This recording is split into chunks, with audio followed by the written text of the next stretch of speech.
Kajian Ba'da Subuh di Masjid Al-Muhajirin Kancil oleh Ustadz Sanaul Jamil, SPD.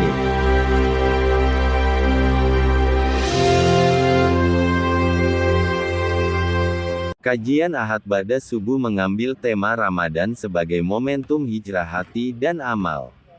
Keistimewaan utama bulan Ramadan adalah turunnya Al-Quran, adanya malam Lailatul Qadar, menjadikannya bulan penuh berkah, ampunan, dan kesempatan untuk memperdalam spiritualitas serta mengendalikan diri.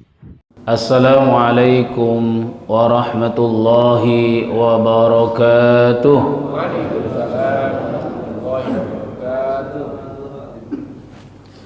Alhamdulillah hamdan tayyiban mubarakan fih, mubarakan alaihi kama yuhibbu rabbuna wa yardah. Ashhadu an la ilaha illallah wa ashhadu anna Muhammadar Rasulullah. Allahumma salli ala sayyidina Muhammadin ibni Abdillah, la hawla wa la quwata illa billah, amma ba'd. Qala rabbi shrah li sadri wa yassir li amri wahlul 'uqdatam min lisani yafqahu qawli. Allahumma barik lana fi Sya'ban wa ballighna Ramadan wa'inna ala siyamihi wa qiyamihi ya rabbal alamin. Yang saya hormati para pengurus Masjid Raya Al-Muhajirin, Masjid Al-Muhajirin Kancil, wabil khusus Ketua DKM Bapak Haji Ahmad dan seluruh teman-teman, seluruh jajaran, para asatidz, para tokoh masyarakat, serta jamaah bapak-bapak, ibu-ibu yang dirahmati Allah Subhanahu wa ta'ala. Alhamdulillah, pada kesempatan pagi hari ini Allah izinkan kita kembali di tempat ini.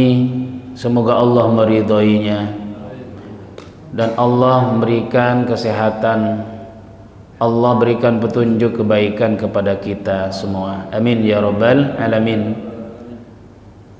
Tak lupa kami selalu bersalawat kepada junjungan kita Nabi besar Muhammad sallallahu alaihi wa alihi wasallam.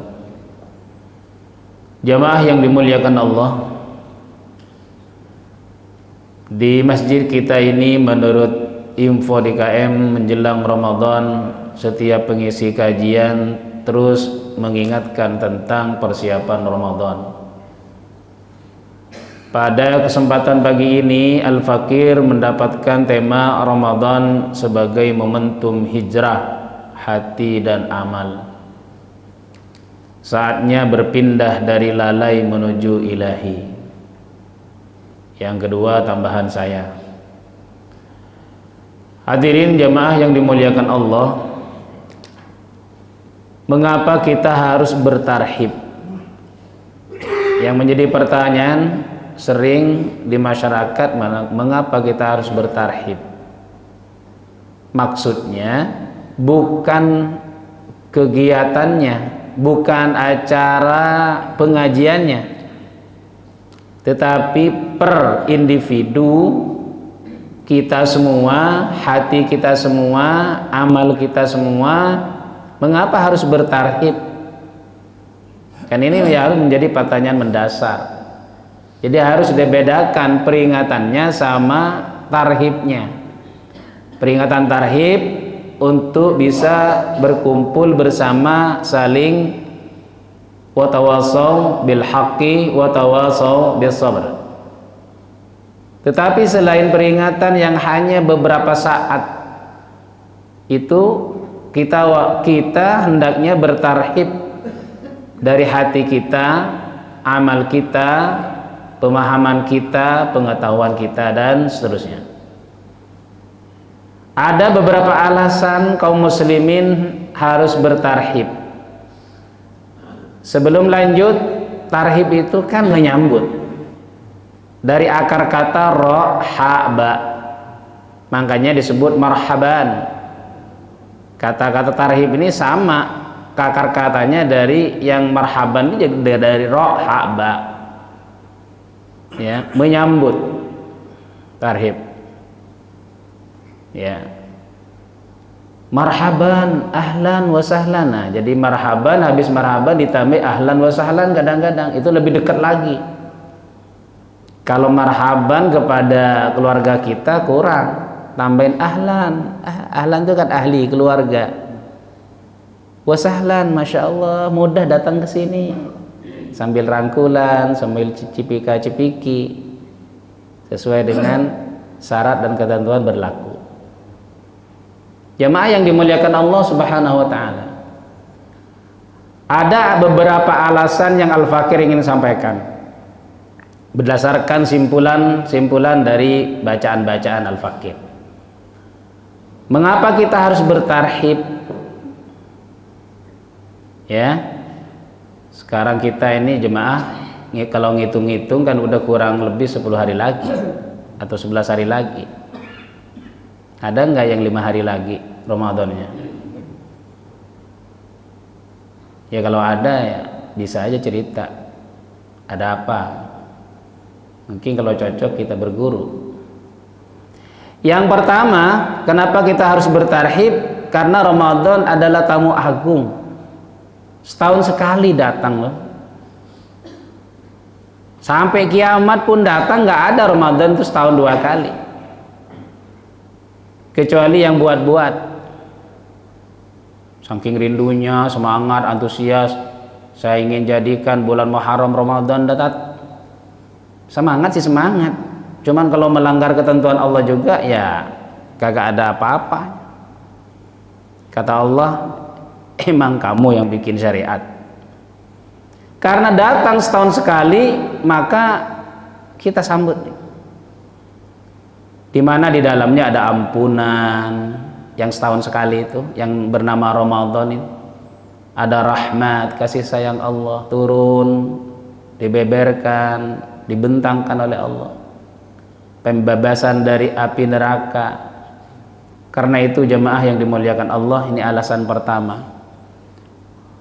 Ulul albab, orang yang berakal, kita semua tidak menyambut tamu istimewa, tamu agung ini dengan biasa-biasa saja. Namanya juga tamu agung istimewa, setahun sekali. Masa iya rumah kita berantakan? Masa iya rumah kita bau apek-apek? Minimal walaupun nggak biasa di rumahnya wangi-wangi, itu kalau tamu yang kita hormati lah, mondar-mandir kita belanja wangi, minimal Stella dah, Stella, tambah buhur. Pas beli buhur rasa raudhah, rasa kiswa, pas dibakar dupa keminyan baunya, kecewa pembeli. Tapi nggak apa-apa, usaha sudah ada, daripada apek-apek gitu ya, pengap-ngap baunya. Ini selalu menjadi fitrah manusia sebenarnya, ingin sesuatu yang terbaik. Ya, maka ketika dihadapkan dengan ibadah ritual yang bernama Siyam Ramadan ini, diuji oleh Allah. Di mana orang-orang yang berakal, yakni orang-orang yang beriman, benar-benar menyambut dengan penuh, menyambut dengan istimewa juga. Semoga kita semua demikian. Amin ya rabbal alamin. Alasan kedua, mengapa kita harus bertarhib? Karena perubahan ini tidak datang tiba-tiba. Nah, ini kalau bahasa ini insya Allah lebih tepatnya lagi ya ke anak yang baru dewasa ini. Kalau jamaah yang ada di sini sudah ingin merubah, udah pontang-panting kan seperti kita ini. Semoga berhasil. Semoga usaha ini ya dicatat oleh Allah sebagai amal soleh. Perubahan itu nggak datang tiba-tiba. Jarang kita mendengar orang berubah karena perubahan itu tiba-tiba aja, nggak ada malah. Itu sebenarnya udah ada proses. Kita aja tahu orang lain berubah. Yuh, Allahu Akbar, istimewa ya Allah subhanahu wa ta'ala, Ustaz. Beliau sekarang masuk Islam. Masuk Islam. Sekarang ya Allah Ustaz, dia udah rajin ibadah. Padahal kalau ditanya ke pribadi dia, udah lama ini ingin berubah. Coba begini, terpengaruh lagi. Coba lagi, terpengaruh lagi. Saking kuatnya arus pertemanan. Ya. Nah, kemudian pada titik Allah sudah betul-betul mengizinkan, bisa dengan cara Allah karena dia udah usaha. Karena perubahan tidak datang tiba-tiba jemaah, maka kita ini dalam tarhib perlu menyiapkan mental. Artinya iman, ruhiyah kita. Yang kedua, melunakkan hati. Tidak keras hatinya, lunakkan hatinya agar di Ramadan mendapat petunjuk-petunjuk kebaikan. Yang ketiga, menggeser fokus hidup.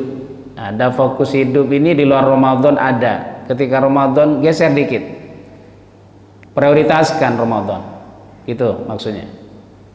Siapa yang tidak menanam sebelum panen, kata orang kita, ia akan menyesal saat musim menuai. Ya, segala sesuatu memang harus dipupuk, harus disiram, harus dikasih penyubur dan seterusnya, sehingga panennya nanti memuaskan. Alasan ketiga, mengapa kita harus bertarhib?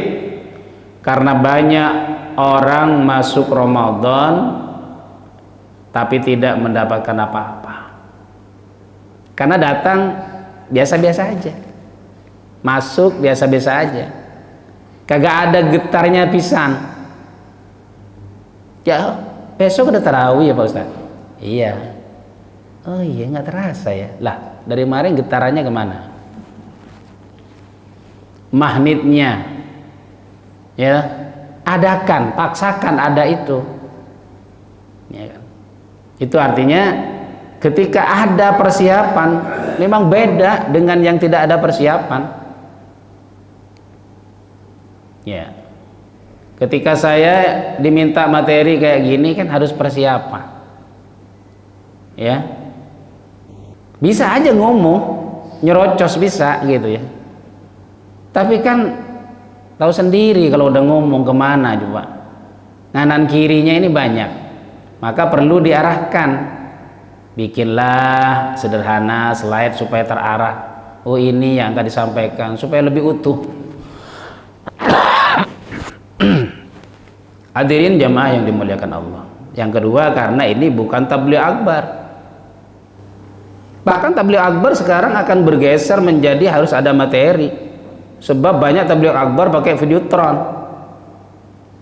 Ya, ngalamin Pak, nyewa videotron, pertama ada videotron tuh pontang-panting saya itu, walaupun di sekolah di gedung gitu ya, gedung serbaguna. Dan sekarang udah biasa, Jawa Timuran tuh terutama Maulid aja videotron usah sabrok-abrok kayak stadion apa kayak Senayan. Iya, itu berapa ratus juta nyewa itu. Barangkali jamaah kancil punya videotron, keluarin. Amin ya rabbal alamin. Sewain. Untuk al-muhajirin diskon 50%. Untuk ustadz pengisi diskon 80%. Hadirin jamaah yang dimuliakan Allah. Betapa banyak orang yang berpuasa namun tidak mendapatkan dari puasanya kecuali lapar dan dahaga. Hadis populer di antara kita. Di telinga kita udah populer ya. Nah, bahwa hadis ini tidak diperdebatkan, memang sahih. Mengapa kita harus bertarhib di poin ini? Puasa sekedar rutinitas, gitu? Ibadah tanpa makna. Ramadan lewat tanpa perubahan. Nah, ini nggak dikehendaki. Jangan seperti ini kita ini. harus ada makna kesan yang mendalam. Ketika ada makna kesan mendalam dalam Ramadan, insya Allah perubahan akan didapat. Insya Allah perubahan akan didapat. Jangan nunggu oleh Allah dirubah kita dengan cara Allah yang lebih menyakitkan. Kira-kira begitu. Nggak usah nunggu itu. Alasan keempat, karena tarhib itu tradisi orang soleh. Ulama salafuna as-salih, para sahabat dan ulama salaf berikutnya itu melakukan tarhib, yakni berdoa 6 bulan sebelum Ramadan. Mulai bulan apa itu Pak 6 bulan? Lah, 6 bulan sebelum Ramadan. Nah, jadi lupa juga pematerinya ini. 6 bulan sebelum Ramadan berdoa agar sampai pada bulan Ramadan. Kalimat doa balighna Ramadan itu memang para salafun saleh berdoa, wa balighna Ramadan. Cuma berdoa 6 bulan setelah Ramadan ini mungkin kita ini jarang nih. Pokoknya Syawal udah Lebaran aja udah ngacir udah kemana-mana. Silaturahim oke. Ya, ketemu sanak keluarga yang jauh-jauh oke. Bikin flyer, bikin video-video pendek sekeluarga, pakai apa? Penunjang musiknya takbiran, rame dah. Sampai baru dibaca seminggu kemudian penuh. Oke. Tapi ulama salafun saleh setelah Syawal dan seterusnya 6 bulan kemudian itu doanya kenceng. Ya Allah, Ramadan saya diterima enggak ya? Ya Allah, terima ya Allah. Allahumma taqabbal minna Ramadana, Allahumma taqabbal minna Ramadan. Terus begitu. Diminta kepada Allah. Ramadan disiapkan jauh-jauh hari, bukan ditunggu dalam keadaan lalai. Yang kelima, mengapa kita harus bertarhib, terutama hati kita dan kebiasaan amal baik kita? Karena Ramadan adalah momentum hijrah. Hijrah itu kata gampangnya pindah dari hal yang kurang menjadi baik, dari yang baik lebih baik, dari yang tidak sempurna kepada yang sempurna. Itu hijrah. Dan itu bisa bertahap, setiap orang masing-masing beda-beda kemampuannya, caranya. Maka tarhib ini membantu kita menentukan apa dosa yang harus ditinggalkan. Mungkin kebiasaan melakukan keburukan sebelum Ramadan, tinggalkan. Amal apa yang ingin ditingkatkan, siapkan, targetkan. Boleh kita mentargetkan, saya minimal harus hatam sekali Pak Ustaz. Alhamdulillah, bagus sampean, bagus. Tapi kan kurang lancar Pak Ustaz. Iya, nggak apa-apa, justru karena kurang lancar sampean 1 kali udah hebat. Kalau lancar bisa 2 kali. Bisa Pak Ustaz, saya 6 kali. Hatamnya Ramadan 6 kali saya bisa Pak Ustaz. Menurut Al-Fakir kayak kumur-kumur kayaknya. Nah, bagaimana dengan Imam Syafi'i sehari bisa sekian-sekian? Itu banyak penafsiran loh Pak. Banyak penafsiran itu. Bukan yang 30 juz saja itu. Ya kan? Membaca Qul huwallahu ahad 3 kali itu sama dengan menghatamkan Al-Quran kan? Dalam sekera keterangan. Jangan itu yang dipakai. Sebagai sebuah motivasi, oke, nggak apa-apa. Tapi kalau standar bacaan kita diperintahkan oleh Allah tartil, 6 kali Ramadan tuh agak ngebut biasanya. Kemudian kebiasaan buruk apa yang harus diputus? Putus amal buruk. Tanpa tarhib kita ini Ramadan datang, Ramadan pergi, kita tetap sama. Kalau nggak ada tarhib begitu, setelah Ramadan sama aja. Idul Fitri kembali berbuka, langsung ngacir, kembali lagi kebiasaan semula. Bahkan ada yang diungkapkan itu. ada yang diungkapkan. Memang betul-betul kembali ke kebiasaan-kebiasaan sehari-hari yang nggak baik maksudnya. Ya Allah, kalau itu sudah diniatkan, bagaimana yang tidak? Bagaimana kita berusaha untuk meningkatkan? Subhanallah. Yang keenam, jemaah yang dimuliakan Allah, karena Allah menilai kesiapan hati kita. Allah menilai kesiapan hati. Apakah kita sungguh-sungguh? Apakah kita menghormat? Apakah kita punya harapan untuk berubah? Jadi kalau tarhib ini memang arahnya untuk kita bisa bersungguh-sungguh saat pelaksanaan. Makanya menghormati Ramadan di saat hari Ramadan itu wajib.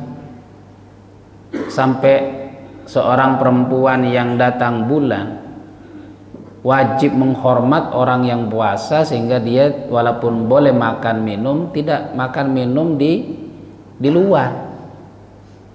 Iya, di luar. Anak murid aja paham. Kan yang nggak puasa pasti ada itu yang datang bulan, anak murid SMP lah yang masih remaja.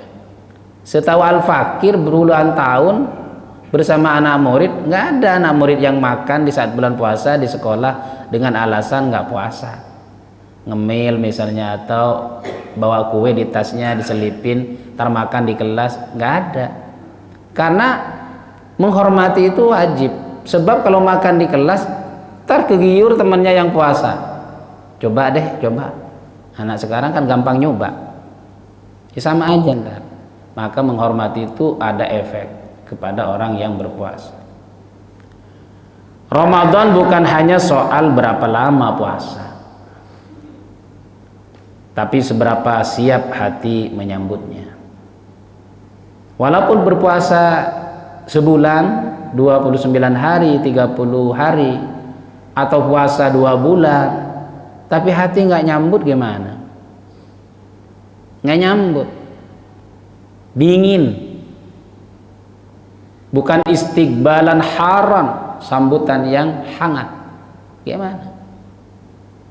Seperti Nabi datang ke Taif, sambutan bukan hanya dingin kalau Nabi, sabitan, apa namanya, sambit ya, disabit. Nabi ke Taif hijrah pertama. Sedangkan ke Madinah karena masyarakatnya memang siap, bahkan sebelum hijrah ada duta utusan ke Makkah untuk mengadakan bai'atul aqabatil ula. Nabi sudah diminta agar datang ke Madinah. Dengan beberapa kajian-kajian oleh Nabi dan sahabat terdekatnya, dengan waktu yang cukup lama baru dilaksanakan. Singkat cerita, hijrah ke Madinah yang terkenal ke kita sejarahnya. Apa yang terjadi di Madinah? Sambutan orang Madinah, penduduk Yasrib namanya pada saat itu, luar biasa. Sampai Nabi kalau bisa jangan turun dari onta belum tola'al badru alainanya. Subhanallah. Rumahnya pengen ditempati oleh Nabi, ya. Fasilitasnya ingin digunakan oleh Nabi, para sahabat Ansor itu namanya sambutan yang hangat pada Nabi Muhammad sallallahu alaihi wasallam. Kenapa Nabi dapat itu? Karena sudah ikhtiar sebelumnya, sudah banyak cobaan, godaan, tantangan yang berat, sudah balasan manisnya dirasakan. Sama dengan kita insyaallah dalam kehidupan ini. Oleh karena itu jemaah yang dimuliakan Allah, paling tidak ada 6 alasan saya sampaikan pada kesempatan pagi hari ini. Lalu apa tul-tul Ramadan yang harus kita persiapkan di saat kita melaksanakan Ramadan? Tul Ramadan agar hati dan amal kita bisa hijrah. Yang pertama, niat yang benar dan terjaga. Ya, niat yang benar dan terjaga. Ini tool paling dasar tapi paling menentukan kualitas. Yang pertama, meluruskan tujuan puasa karena Allah, bukan karena budaya. Puasa itu karena perintah Allah, kita jalankan karena Allah, diperintah oleh Allah. Ikhlas. Imam Nawawi membagi ikhlas itu minimal 3. Ada ikhlasnya mubtadi', ada ikhlasnya mutawassit, ada ikhlasnya ikhlasnya paling tinggi. Kalau ikhlas kita ini tengah-tengah, berpuasa karena Allah, ya karena Allah, tapi masih pengen dapat surga, pengen terhindar dari neraka, sedang-sedang lah. Bahkan mungkin sebagian kita ada yang pertama, mungkin al-fakir pertama, beribadah ya karena Allah, nggak ibadah ke siapapun, enggak, ya ibadah kepada Allah, tapi ingin dunia lancar, ingin dapat surga, ingin terhindar dari neraka. Itu berarti ikhlas pemula, tapi ikhlas menurut Imam Nawawi. Iya tak? Yang ketiga, ikhlas kelas tinggi. Semoga ada jamaah muhajirin. Dia ibadah karena Allah, nggak ada embel-embel. Dunia apalagi mikirin. Maksudnya bukan nggak butuh, tapi di ibadahnya dia nggak dikaitkan dengan kebutuhan dunianya. Ya ibadah aja kepada Allah. Apalagi puasa. Terus dia juga nggak minta surga, nggak minta lindung di neraka, enggak. Apa kata dia? Saya ibadah ini ya karena kewajiban. Allah ngewajibin, saya siap. Sami'na wa ta'na. Terserah gitu. Terserah Allah. Kelak nanti saya di surga, neraka, terserah Allah. Yang penting saya udah ngelasain kewajibannya. Masuk akal, Pak. Kalau kita kan nggak siap, belum siap lah ya, bukan enggak, belum siap. Karena kita sering mengatakan ilahi las tulil firdausi ahlan wala aqwa ala naril jahimi. Ya Allah, saya memang tidak pantas jadi penghuni surga, apalagi surga Firdaus. Kalau minyak Firdaus punya penumbuh rambut brewok. Kalau jadi penghuni surga Firdaus nggak kuat ya Allah, tapi nggak pantas ya Allah, tapi saya juga nggak kuat kalau dicemplungkan ke neraka. Terus gimana dong kata Allah? Ente nggak pantas bilang masuk surga, tapi nggak kuat dimasukin ke neraka. Ya sudah ya Allah, wala aqwa ala naril jahimi fahabli taubatau waghfir dzunubi fa innaka ghafirud dzambil azimi.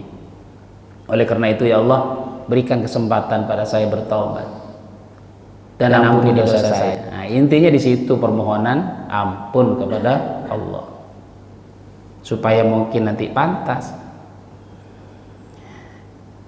Yang kedua, memperbarui niat setiap hari ketika puasa supaya nggak melenceng.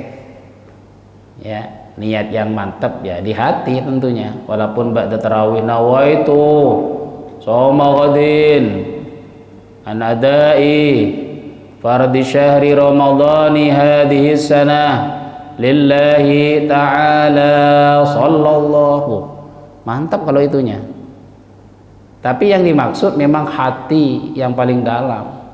Besok ya Allah saya mau puasa karena Engkau ya Allah. Di sini gemuruh di sini nih, di hati ini. Begitu jemaah. Jangan kita seperti masih remaja, apalagi anak kecil, yang penting dia bersuara. Bagi remaja atau anak kecil mah bersuara itu bagus. Daripada dia nggak semangat, kita baca di lisan talafut dengan nawaitu dan seterusnya, hati sambungkan. Besok ya saya puasa lagi ya Allah. Kalau Al-Fakir menyarankan memang setiap malam berniat, dan itu qaul yang paling masyhur. Walaupun ada pendapat madzhab yang kita pernah bahas, sebulan cukup niat sekali di awal Ramadan, cukup sekali. saya niat puasa sebulan Ramadan lillahi ta'ala. Tapi bagi al-fakir enak tiap malam, karena kita nggak tahu hari itu seharian ada godaan apa kita ya, ada cobaan apa, ada kendala apa terkait siam itu. Maka ketika habis qiyam kita berniat lagi supaya diarahkan oleh Allah. Niat itu agar Allah mengarahkan. Yang ketiga, terkait dengan niat yang benar dan terjaga, mengubah rutinitas jadi ibadah. Semua rutinitas jadi ibadah. Hatta kerja di bulan puasa, masuk kerja, rutinitasnya bagaimana menjadi nilai ibadah. Hatta tidurnya pun bagaimana menjadi nilai ibadah. Jangan kemudian jadikan dalil, walaupun candaan sih saya dengarnya. Tidur mulu, dari habis subuh ente tidur, bangun jam setengah 12, habis itu zuhur tidur lagi. Tentunya ini nggak kerja nih syaratnya, nggak ke pabrik nih. Kalau ke pabrik udah tunggu 2 hari langsung SP3 dia. Ya toh? Dulu zaman masih santri begitu, tapi santri udah dewasa sih yang ngobrol canda kayak gitu. Ya nanti setengah 6 bangun lagi kalau mau rimnya jam 6. Enak dong ente, kagak lapar nggak haus. Tapi badannya itu pak nggak sehat jadinya. Orang tidur seharian. Jamaah yang dimuliakan Allah, dalam kondisi tertentu ulama mengatakan kalau sekiranya dia tidak seperti itu, dia melakukan ghibah, dia mengerjakan sesuatu yang dilarang di siang hari, masih lebih baik tidurnya dia. Itu maksudnya.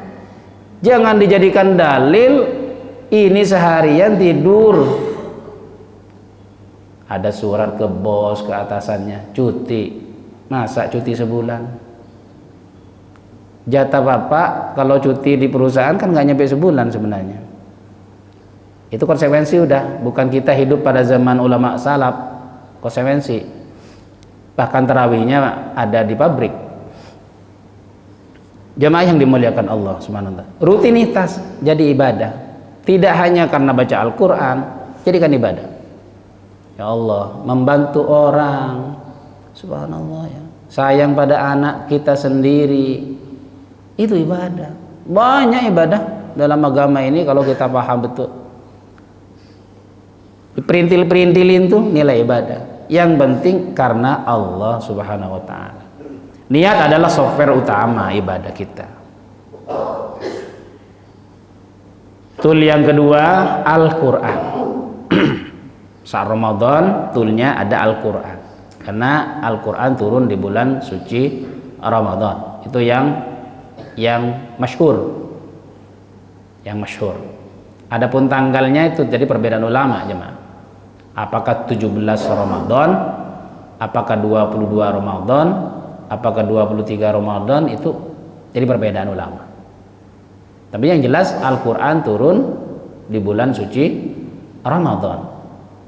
Makanya disebut Syahrul Quran.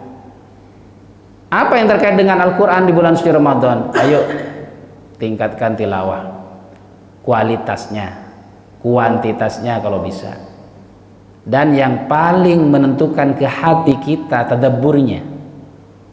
Baca Al-Quran dengan tadabbur, angen-angen sak maknani, salah satu faktor kebahagiaan seseorang.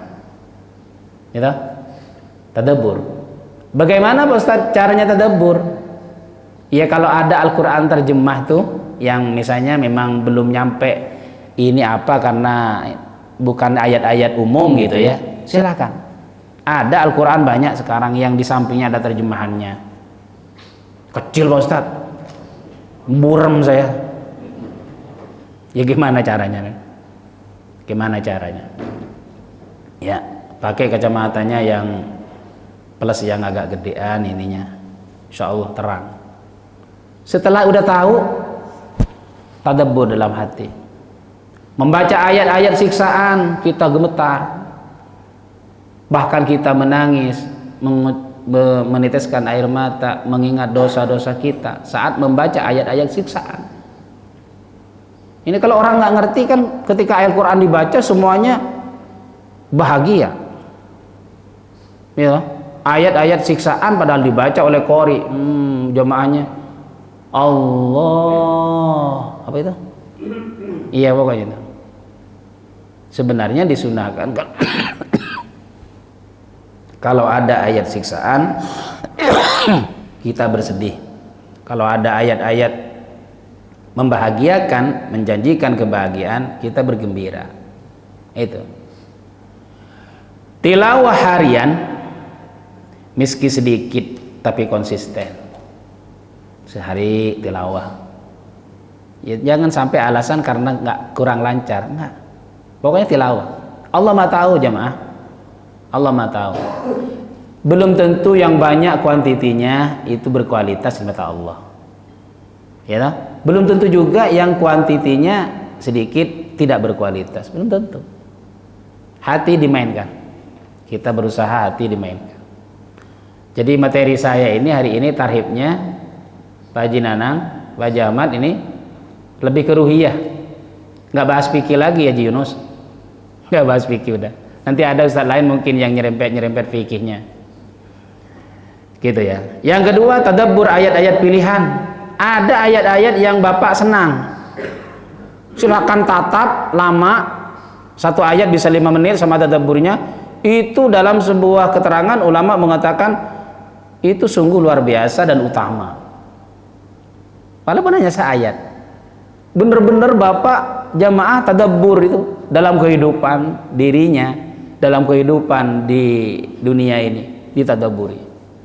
Itu berbobot, kualitasnya tinggi.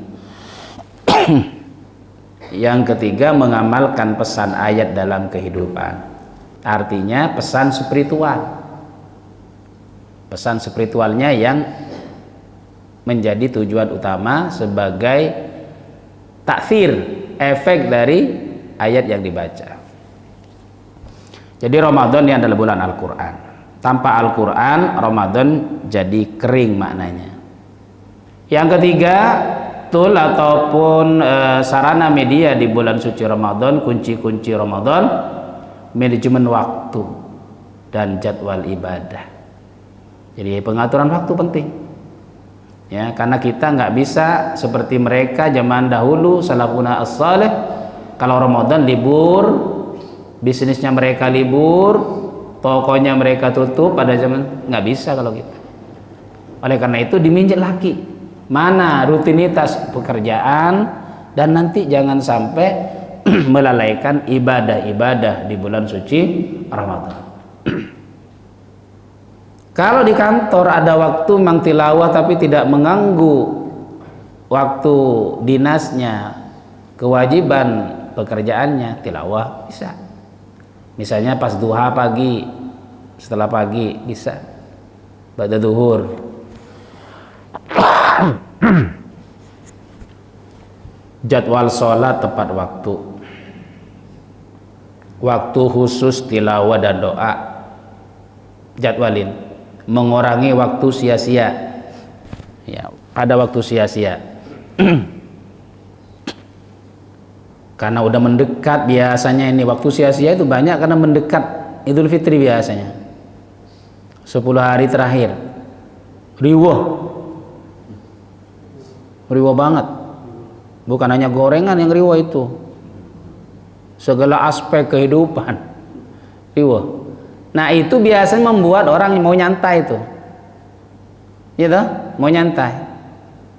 Minimal misal tarawihnya udah enggak nih, capek lah saya, katanya dia, capek. Kenapa? Tadi iftar jama'i,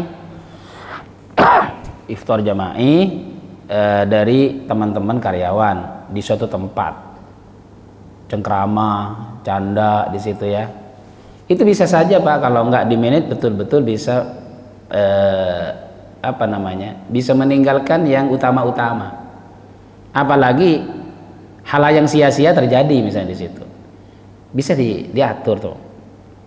Orang yang sukses di Ramadan, semoga kita demikian, bukan yang paling sibuk, tapi yang paling teratur. Teratur. Keempat, menjaga lisan dan media sosial. Ini kunci. Ya, kalau ini nggak dilaksanakan, ya tadi, yang hadis tadi, tinggal lapar dan dahaga. Nilai puasanya yang nggak ada, bukan puasanya nggak sah, bisa saja sah, tapi nilai pahalanya yang nggak ada. Itu maksudnya hadis itu. Bismillahirrahmanirrahim. Selama dilaksanakan melalui rukun-rukun puasa secara fikih sah, sudah gugur kewajibannya secara fikih sah. Tapi ketika tidak menjaga lisan, gugur pahala. Saya bukan pakai lisan Pak Ustadz, cuman di medsos jari-jari saya lincah, scroll, komennya kalau kasar, kotor, caci maki, maka itu bisa merusak pahala juga. Banyak pahala Ramadan bocor lewat lisan dan jempol atau jari-jari kita. Tadinya nggak ada rencana, tapi karena di medsos, ini orang ngomong, itu di medsos tuh, kita kemudian nimbrung di situ, lewatin aja. Karena mereka nggak tahu, konten kreator itu nggak tahu. Banyaknya yang penting katanya sih biar cuan-cuan gitu ya. Kadang-kadang hooknya itu yang disampaikan sesuatu yang bikin orang nonton dulu. Karena nggak sengaja kita nonton, wah ini perlu saya hantam nih, bisa biarin aja.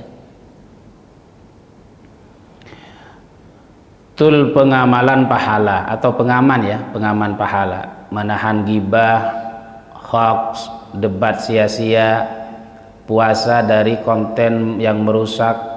Kalau konten-konten yang merusak, isi aja medsos kita dengan nilai-nilai Ramadan. Kunjungi alamat TikTok saya di sini, isinya pengajian misalnya. Saat Ramadan nggak apa-apa, bagus.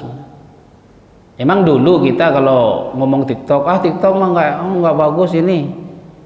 Terus siapa yang menggunakan? Siapa yang ingin melawan keburukan-keburukan yang ada dalamnya? Kalau bukan yang soleh, yang baik, isi aja. Kalau ada isi, nggak bisa Pak Ustadz, saya kirim aja punya orang ke situ, videonya tilawah merotal, kirim, taruh di situ, biar bagi-bagi. Puasa dari konten merusak, maksudnya tidak melihat atau nonton konten-konten yang merusak pahala.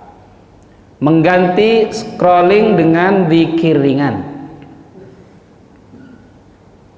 Terasa kita Pak, scroll itu nggak terasa loh Pak.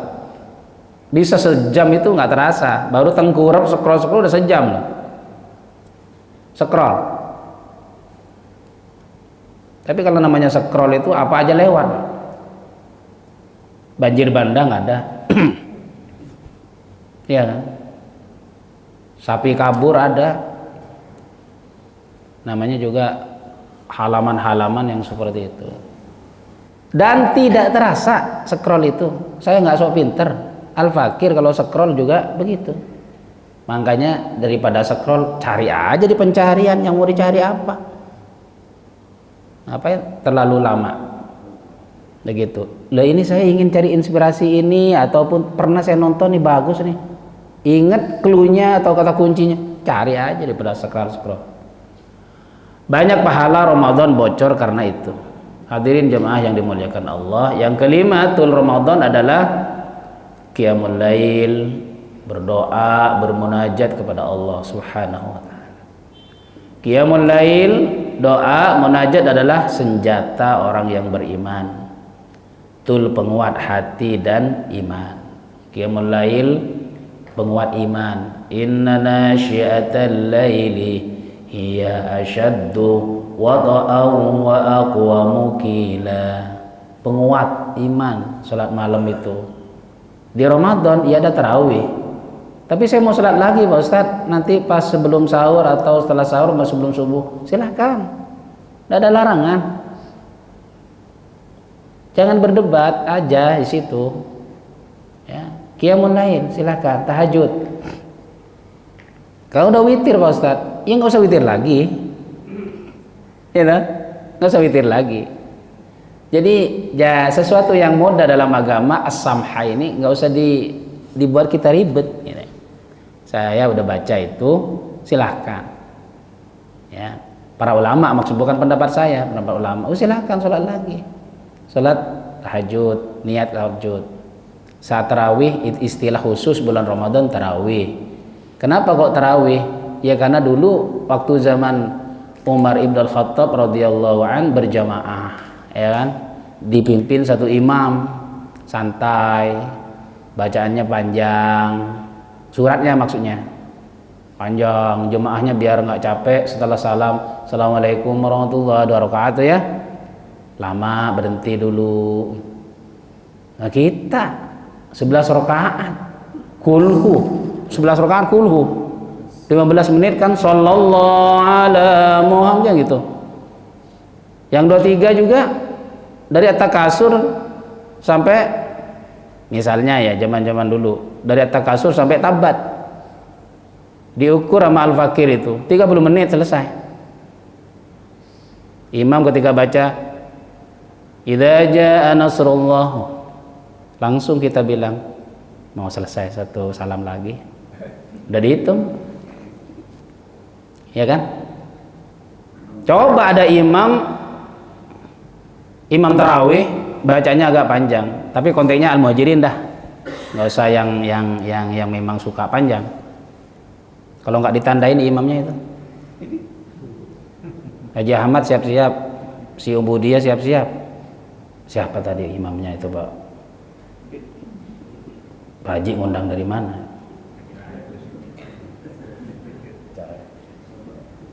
Kenapa Pak?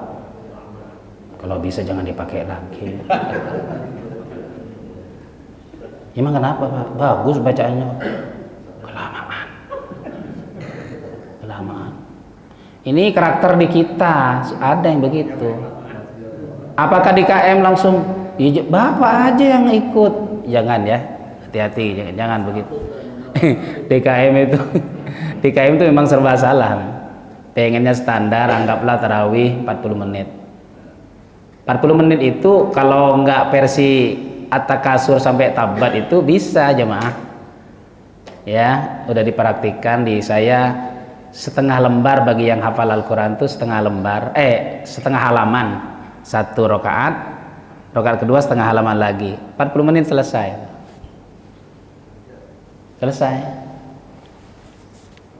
Bagaimana Pak Ustadz kalau ayatnya agak panjang, dia melebihi setengah lembar?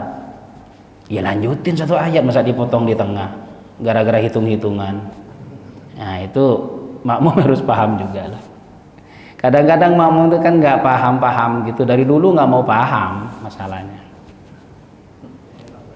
Dan ternyata bukan di masyarakat kita Cikarang Timur khususnya, karena saya bicara di Cikarang Timur ini. Cuman dulu aja memang imam itu di gaplok itu ada, kitabnya ada, Al-Fakir baca. Kok bisa kata saya? Imam kepanjangan baca surat. Sholat subuh rakaat pertama nyindir Al-Baqarah. Al-Baqarah baru selesai jam segini udah terang tuh. Dari mulai tadi itu komat. Kata si makmum, rakaat kedua insya Allah nih ad-duha kayaknya nih. Ya Allah, Ali Imran rakaat kedua gudeg luar biasa. Cuman makmumnya menurut saya di dalam bacaan saya nggak menemukan dia berhenti mufarokoh yang saya sampaikan itu ya. Mufarokoh berjamaah nggak ada di situ. Berarti ke saya makmumnya ini belum paham juga nih. Kalau nggak suka sama imam, mufarokoh aja. Jangan berhenti sholat, mufarokoh, niat berpisah berjamaah dari imam. Biar dia cepat salamnya, cepat bawa barangnya lagi menuju pasar untuk berdagang. Dia membang berdagang. Guduk rakaat kedua. Ali Imran. Payah nih imam. Assalamualaikum warahmatullahi wabarakatuh. Assalamualaikum. Langsung berdiri Pak. Menuju ke mihrab. Kirain mau ngundang tarawih. Ngundang nuzulul Quran kirain. Langsung dihajar Pak. Jamaah yang lain kaget. Ada apa ini? Imam nggak tahu diri. Imam nggak tahu diri. Iya, kepanjangan imam. Jadi makmum itu punya dalil tentang hadis Nabi Muhammad sallallahu alaihi wa alihi wasallam. Doa sebelum berbuka jangan dilalaikan. Mustajab. Doa di sepertiga malam tadi, ya jam 3:30. Kalau sekarang jam 3, 3:30. 3:30. Doa perubahan diri. Minta kepada Allah ingin berubah. Ya, dari tempuh zahir, tempuh batin. Ingin berubah dari zahir, tadinya nggak ngaji, tadinya nggak berjamaah, tadinya nggak sholat, itu zahir. Tapi minta pada Allah, berikan petunjuk hidayah, minta. Nggak bisa bahasa Arab, doa-doa yang maksur nggak bisa, nggak hafal, pakai bahasa sendiri. Orang Jawa bahasa Jawa, ya. Orang Sunda bahasa Sunda silahkan, bahasa Indonesia silahkan. Memang kalau lagi berdoa di masjid dengan bahasa sendiri jangan kenceng-kenceng, agak kedengaran. Doa perubahan diri penting.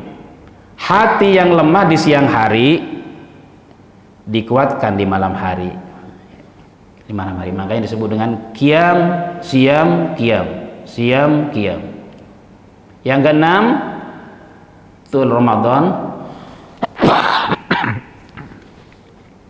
agar dapat makna yang mendalam, berkesan, bersedekah, peduli sesama, sosial, terutama kepada orang-orang yang berhak, orang-orang yang berkebutuhan atau butuh selain kita. Dimulai dari mana yang butuh itu? Dari keluarga dekat. Kalau bahasa kita, jangan dulu cepat keluar kalau di keluarga dekat kita ada. Ya, jamaah dirunut dari terdekat kita, kerabatnya maksudnya, terdekat itu kerabat, tetangga dekat.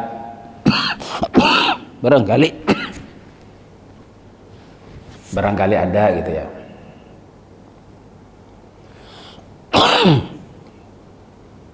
Memberi buka puasa. Alhamdulillah di masjid kita ini dijadwalkan sewarga jadwal memberikan berbuka puasa. Dijadwalkan kan ya jemaah ya, ngasih takjil. Sebenarnya bedanya takjil sama berbuka apa jemaah? Kan ada istilah takjil di kita itu. Apa bedanya?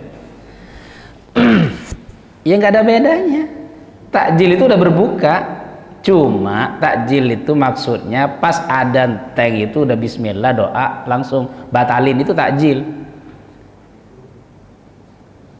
Bukan karena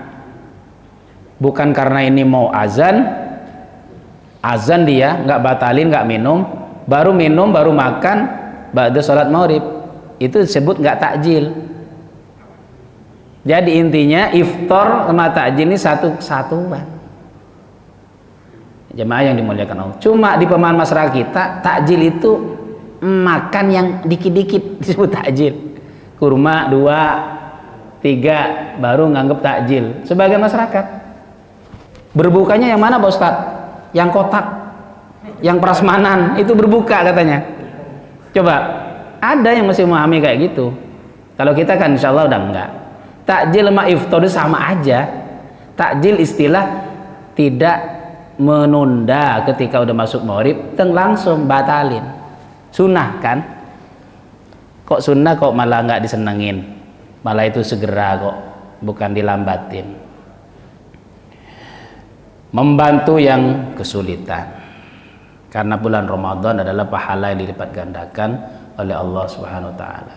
Muhasabah, evaluasi diri bahwa Ramadan itu untuk hijrah berkelanjutan. Jadi harus dievaluasi. Evaluasi harian sebelum tidur. Apa saja seharian ini yang saya kelewat, yang saya berkurang, yang nggak sesuai dengan rencana atau perencanaan ibadah atau mutabaah kita. Catat dosa yang harus ditinggalkan, evaluasi. Tentukan amal yang ingin dijaga pasca Ramadan. Amal apa yang akan dilanjutkan pasca Ramadan? Tilawah, Pak Ustaz. Ya, alhamdulillah. Tilawah. Biasakan terus tilawah. Jadi tanpa muhasabah, Ramadan berlalu tanpa arah. Yang kedelapan, ilmu ibadah puasa. Ilmu ibadah puasa, insya Allah terakhir ini. Jadi harus punya ilmunya. Tool yang menentukan sah tidaknya puasa adalah ilmunya itu. Bagaimana hukum puasa, tahu wajib Pak, oke. Memahami rukun dan syaratnya, rukunnya. Rukun puasa, ya niat, ia mencegah dari yang membatalkan seharian, itu aja kan. Nah, apa saja yang membatalkan dipahami. Yang membatalkan berarti harus baca fikih-fikih puasa. Kalau disuntik batal enggak? Kalau pakai inhaler batal enggak? Kalau ibu masak nyicipin batal enggak? Nyicipin doang. Gitu. Kalau nggak tahu ilmunya kan bingung atau dianggap nggak batal. Misalnya sesuatu yang batal dianggap nggak batal. Jadi kalau yang membatalkan sesuatu yang masuk ke dalam lambung kita lewat jalan tembus, itu batal. Mulut, hidung, nah, itu jalan tembus. Bagaimana kalau diimpus dan itu menyegarkan tubuh? Mohon dibaca nanti. Ustadz yang lain mungkin nyenggung itu. Ada berapa kali lagi Haji Nanang? 2 kali lagi. Kalau ada ditanya itu. Ada fikih puasa tentang itu. Ya, siapa tahu jamaah terjadi pada kita kasus-kasus di Ramadan. Memahami sunnah-sunnah puasa, banyak sunnah-sunnah puasa. Yang sesuatu yang dipahami, ya insya Allah nggak kelewat, karena kadang sekali melakukan bisa beberapa sunnah. Gitu. Memahami yang membatalkan, yang merusak puasa, banyak. Puasa tanpa ilmu bisa gugur tanpa disadari, tanpa ilmu. Karena kita tidak tahu ilmunya, maka puasa jadi gugur, jadi rusak, jadi tidak bernilai. Maka mari, waktu kesempatan masih ada 10 hari lagi. Buku puasa yang tipis-tipis saja itu paling 2 hari, ada sehari baca, itu selesai. Mengingatkan lagi paling tidak, jangan takut lupa. Ada sebuah contoh kasus, ada puasa kafaroh. Puasa kafaroh, puasa karena dia puasa karena didenda oleh agama, oleh Allah, yaitu suami istri berhubungan badan di siang hari Ramadan, di siang hari Ramadan, bukan malam hari. Kalau malam hari memang Al-Quran udah bilang silakan, fal'ana bashiruhunna, sekarang silakan kalian. Karena dulu itu asbabul nuzulnya ayat ini, dulu itu orang puasa itu jauh dari menjauhi istrinya semua, malam siang jauh. Akhirnya turun ayat karena Arab terutama bangsa Quraisy itu nggak kuat Pak Jemaah. Sehari semalam puasa nggak kuat, maksudnya tanpa diberi fasilitas dibolehkan suami istri itu nggak kuat. Akhirnya terjadi pelanggaran. Ada yang begitu, ngadu kepada Rasulullah. Bagaimana ya Rasul, saya tadi malam begini. Tuh, ada sesuatu yang benar disampaikan walaupun tuh, tapi niat mencari hukum itu boleh. Masa iya mengadukan sebuah perkara, perkaranya nggak disebutkan, kasusnya nggak disebutkan kan, gimana orang menjawab? Maka sahabat nyampein, akhirnya turun ayat itu, diperbolehkan oleh Allah Subhanahu wa taala. Subhanallah. Maka sampai saat ini siang menahan, malam mau silakan. Tapi kalau siang udah dilarang masih melakukan, nanti ada kafaratus siyam, kafarat puasa. Ada namanya puasa kafarat, berarti berpuasa 2 bulan berturut-turut. Kalau batal sehari, dia ngulang lagi dari awal. Itu berat kan? Ada murid bertanya, nalar juga dia, gimana Pak kalau berhubungannya tidak hanya sekali, apakah dia harus 4 bulan? Pertanyaan bagus jemaah, pertanyaan bagus yang dulu nggak kepikir bagi kita dulu mau kita boro-boro nanya itu. Nggih aja tuh jemaah yang dimuliakan Allah Subhanahu wa taala. Ini kan ilmu, dan terjadi ketika saya ditanya murid, terjadi orang konsul japri, wapri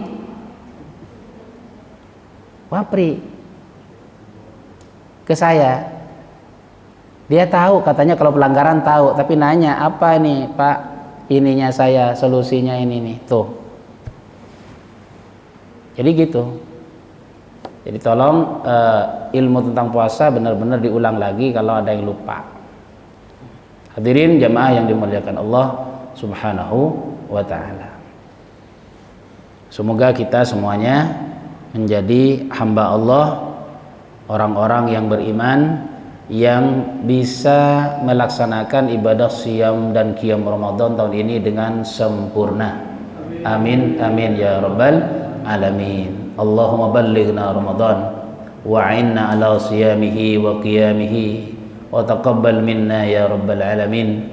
Ya Allah, sampaikanlah kami pada bulan Ramadan, tolonglah kami untuk melaksanakan puasa dan salat malamnya, dan terimalah amal-amal kami wahai Allah Tuhan seluruh alam. Ala hadini al-Fatihah.